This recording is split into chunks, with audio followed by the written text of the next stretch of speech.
Do you know what those terms mean? Prescriptive means it's something that we're told to do, and descriptive is more just describing something that's going on. Yeah. Okay. How do Christians determine what parts of the Bible are prescriptive and which are descriptive? Yeah, that's a great question. The Bible is really good at describing a lot of things. So just because the Bible describes something does not mean that it's something that we should do. Mm-hmm. So, like slavery. Slavery. It was ongoing. I mean, it was throughout the world then, and it's still throughout the world today, although we turn a blind eye to that. Mm-hmm. But the Bible is not saying that we should have slaves. It just lived in a time when people had slaves, and there was a slavery system. So it was descriptive of that. It describes Saul falling on his sword so he wouldn't fall into the hands of his enemy. That's not prescriptive. Whew. Yeah. And the issues of polygamy.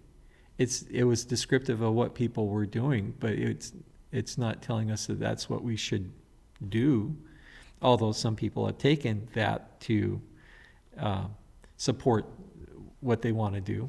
So again, that's kind of taking scripture out of context and making it say what you want it to say.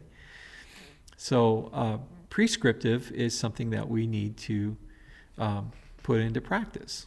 These are things that we should do. And we need to be mindful of when the scripture was talking about things, especially like the writings of the Apostle Paul, and you get to talking about people who, women should have their hair done a certain way, or that it should be that people should have a covered head, or there is a understanding a little bit of context in the places that he's talking to that helps you understand a little bit more about what's going on. That when you understand that context, you're going, okay, well, that makes sense why he was telling them at that point. But is he trying to make a universal rule? I don't think so. But people go that way. Have gone that way, yeah. And so you really have to look at the context of Scripture and understand, are they just talking about the current issues that they're dealing with, or are they trying to say this is what all people should do? And that can be challenging, because once a tradition gets started, it's hard to break that tradition, because then you get people upset. Yeah, gets controversial quick. Yeah. What do you mean I'm not supposed to put my hair up or have my head covered, or that I'm not supposed to wear certain kinds of clothes? Yeah. Which are, again, you have to ask yourself the question, is that the main point of what the gospel's about? No, the main part of the gospel is that Christ came and died for us so that we might know God. That's the main thing. No, you gotta be wearing the right stuff. Or how about baptism? Well, we should be baptized. Oh no, you need to be sprinkled. Yeah. No, you need to be immersed. No, it's got to be running water. None of it's got to be filthy, dirty, fish-infused river water. Pesticide-filled, that's right. So, I mean, so is something descriptive? Sure, that's great. I mean, the Bible's great at describing all kinds of things. But is it saying that this is what we have to do? Prescriptive? Probably not as much as people think.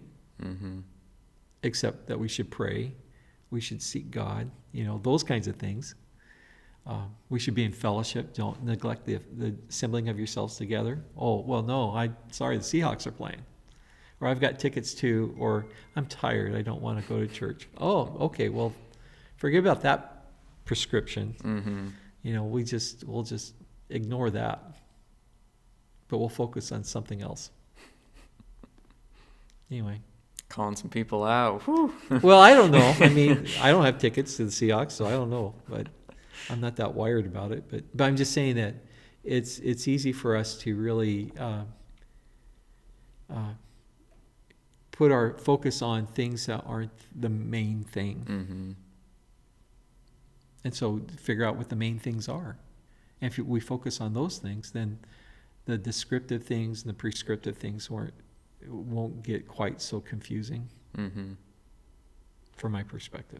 It's easier to know how to handle those things when you come across them. Yeah. Again, when Paul's writing about to the Corinthians or to the Ephesians or one of the groups, when you understand the context is that there's a lot of idol worship going on there, and a lot of people are coming out of that, and they're bringing a lot of their bad habits. And contemporary thinking at that time was that if you looked a certain way, if your head was uncovered or if it was covered, that gave a connotation of that you are this kind of person or that kind of person. You were sexually active or you're not. Then, it made sense then to don't dress like, basically be like, don't dress like hookers on the street. Yeah. Because people will think that's what you are.